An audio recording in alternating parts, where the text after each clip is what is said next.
Welcome to the Positive Pants Podcast. Mindset, motivation, and inspiration to help you find your positive pants. Let go of negative thinking and stop living for the weekend. With your host, Fran Excel.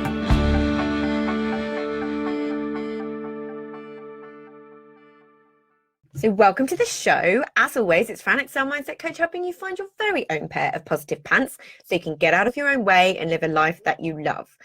Thank you so much for joining me. I'm very grateful you've chosen to put me in your earbuds today. Please do hit the subscribe button so you don't miss anything, and do leave me a review. I love reading them, and it really helps me get found by other people who need to hear what I share. I'd also love you to email me your mindset and productivity questions or topics you'd love me to cover to hello@franexcel.com, because I know a lot of you think I'm inside your heads because you tell me all the time. But if I don't know what you need, I can't give it to you. So let me know. Doing new things feels hard, right? Like you're pushing water uphill. All the gremlins and mean inner chat comes to the surface. All the self-sabotage occurs. Am I right? This is whenever we're doing anything new. A new course, a new business, a new program, a new diet, a new job, investing in yourself for the first time, making a big decision, anything new, really. It's an inevitable part of the process of doing things outside your comfort zone. Annoying, right? But the worst thing about it is how much we internalize it so much. We make it something wrong or negative about ourselves, our identity, who we are at a core level. And I hate seeing it, but I understand it because I did it for 30 odd years. We blame ourselves, make it our fault because we don't fully understand these thoughts and feelings. I mean, why would you? It's all happening unconsciously. Why would you question it? That's just what happens, right? It's just the way we feel about ourselves. But when you can understand, be aware, be conscious, and observe the thoughts for what they really are, rather than judging them or taking them personally, it really is a game changer. Then you know that it is an inevitable part of the process, but one you know how to handle, and that it's okay. You just need to know how to handle it a little better, that's all. So understanding and having a couple of tools in your toolbox to help you through the tough bit. When you have that, the gremlins quieten down and things become so much easier. You don't get so overwhelmed. You don't sabotage yourself so easily. You don't allow those thoughts to dictate your behavior. You don't quit. Let's be honest. This has been coming up for me this week because I've been seeing lots of people in the Race to Recurring Revenue Challenge having, I want to call them mini freakouts or just little crises of identity about not having all the answers straight away. The imposter syndrome, all of these different things that come up. Seeing other people go quicker than you is one of the reasons that the challenge and the one-to-many course is so great, because there are so many other people in there to give you the perspective you need to get moving again.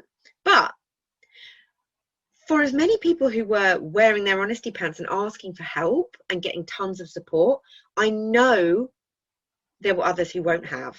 Through fear of judgment, shame, not wanting to seem new for whatever reason, any of that stuff. This episode is for you.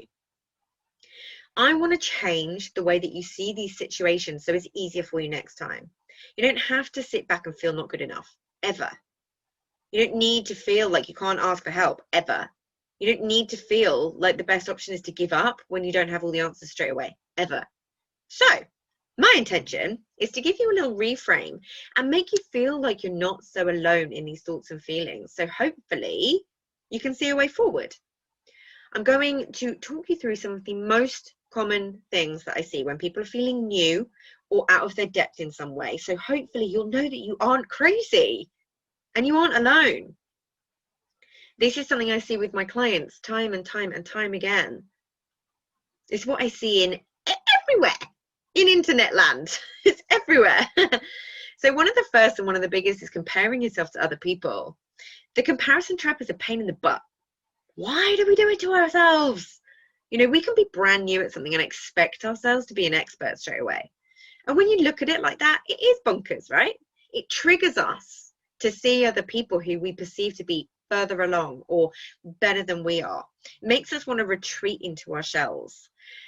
Sometimes the jealousy monster rears its ugly head. You know, it's important that when you feel triggered by this, to take a deep belly breath, you know, just like, and just remind yourself that you're new. Step one, you aren't supposed to have all the answers yet. And there will be a day in the not too distant future when people will be comparing themselves to you. You've just got to keep going. The next one is overwhelming ourselves. You know, overwhelm with anything new is inevitable, but when you can recognize it and take a little step back, it's going to help hugely. You can take a step back and just look at the first next thing to do, break it down further and just focus on one foot in front of the other. Then you're always going to keep moving. It sounds simplistic, but it is a game changer. I'm always asking myself, if I've got lots on my plate, what's the one thing I need or want to get done today that's actually going to move me forwards? So it's always a focus on that one thing. I've got tons of podcasts on all of these subjects that go in a little bit deeper. So I've got one around how I focus on the one thing. I've got one on procrastination, overwhelm, imposter syndrome. There's a reason that I've already got this stuff, guys, because it happens everywhere, okay? You ain't crazy. So the next one I want to go into, procrastination and avoidance. Oh, we all love this one, right? Avoiding doing the very thing that could get us what we want. We might sign up to a challenge or a cause, and that makes us feel like we've taken action, right? But really, we don't actually do it. It sits there, making us feel bad for not doing it. So the thing that's important here is to understand and dig into what's really underneath that procrastination, underneath that avoidance. Yeah, because when you work that bit out, you can time block in the thing and do it. So is it fear? Is it you don't really want to do it? Or like, what is it? What's underneath it? Next one is a lack of confidence. Please don't let this one get in your way. The biggest thing that I think is misunderstood about confidence. Confidence comes from doing. Plain and simple. It's being okay with taking a couple of missteps or stumbles and knowing that you will always keep getting better. Your first live video, your first social media post, your first anything, that you're not going to feel completely confident, right? But it does come. Hey, if I can do it from where I was, that scared little girl who wouldn't even go out to a restaurant or out with friends and go to the loo by herself, then you definitely can, right? Now, onto a few of the most common thoughts that I see beneath some of these behaviors. I'm not good enough. Woof! This hits us right between the eyes, doesn't it? But it's so common. It's been one of my biggest gremlins over the years, from when I was really young. This is where it's helpful to work out where that came from. What caused us to think it in the first place? Can you remember the first time that you felt that way? Can you remember a time when you didn't feel that way? And the reality, and I really mean this, is that you are good enough. You are more than good enough. We all are. I genuinely don't mean that in a fluffy way. We all are. We just sometimes need to work through some of the mind sludge to know that if someone else can do something, it is absolutely possible for you. So stop telling yourself it's not, right? The next thought, that's a stupid idea, it'll never work. In my opinion, there is no such thing as a stupid idea in this context. Even if it's not an idea at the stage that it will make money or give you the kind of life that you want, dig into it a little bit more. I like to think of this like when I used to make my jewelry in my first business, experimenting or getting things wrong often created the most amazing pieces. A happy accident became one of my favorite pieces to make and a bestseller. So it's the same here, really. It may not be fully formed yet, but it could be the start of something that would work. Yeah, let it be a spark rather than a fully formed idea. Don't just shut it down until you've really thought about it or done your research. There's a reason the idea came to you in the first place, so you might as well explore it, right? Brainstorm it with someone else. Try and see if there are any stories you're telling yourself around why it wouldn't work. Is anyone else already doing it or anything similar? The next one is, I can't because, insert yours here. This is where excuses start to get in the way. I don't have time. I don't know how. When you can recognize the real truth behind these thoughts and statements, you can easily push through them. Are they really true? What's a more helpful way to look at it? The I can't because I don't have time becomes, I always find time for the things that I prioritize. So I'll time block it into my diary and make sure I get it done.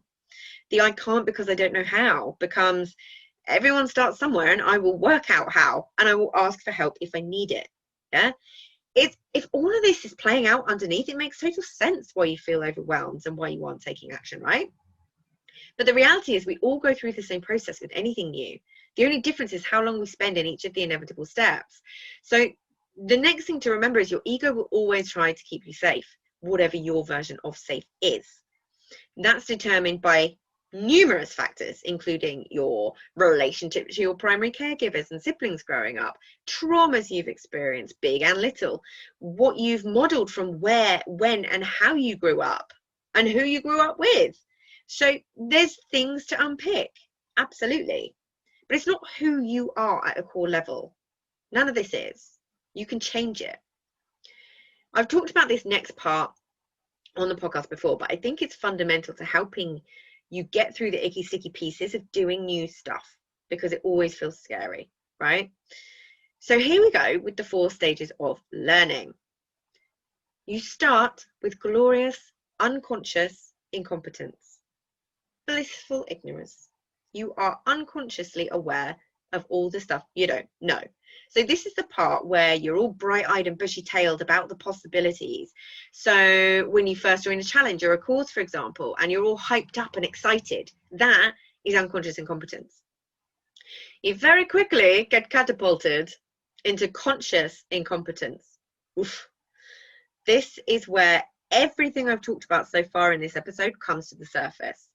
Your ego is in overdrive trying to protect you, and it does that by making it very difficult to go outside your comfort zone. You feel very, very, very painfully aware of all the things that you don't know yet. But when you know this, when you know this stage, it's easier to dissociate from all the emotions involved, which helps you move forward. You're like, hang on a minute. I don't actually think I'm going to fail here. I'm just consciously incompetent right now, right? But then the next bit, you go into conscious competence, stage 3.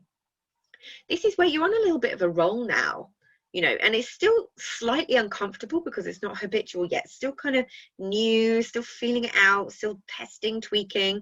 The confidence is definitely growing, but you're not in the zone just yet with everything. You know what you're doing, but it doesn't feel easy and flowy just yet.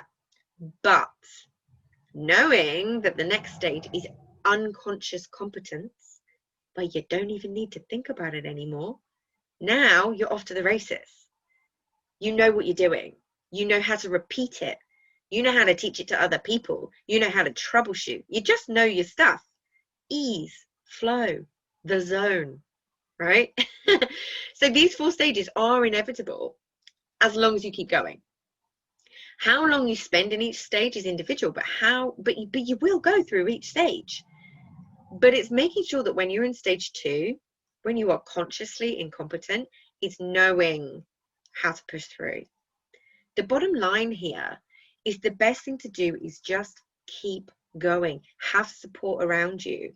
Because if you do that one thing, you will get there. Just understand the process. Understand it's not anything that's wrong with you. Understand that if you just keep going, you'll get there. We all start somewhere and you won't be new forever.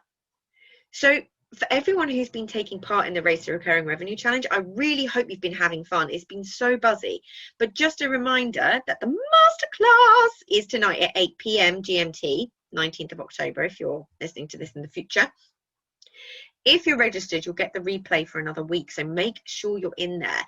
Even if the Facebook group got overwhelming, even if you felt overwhelmed and got stuck on a particular part of the process, just make sure you get in there, because this is gold.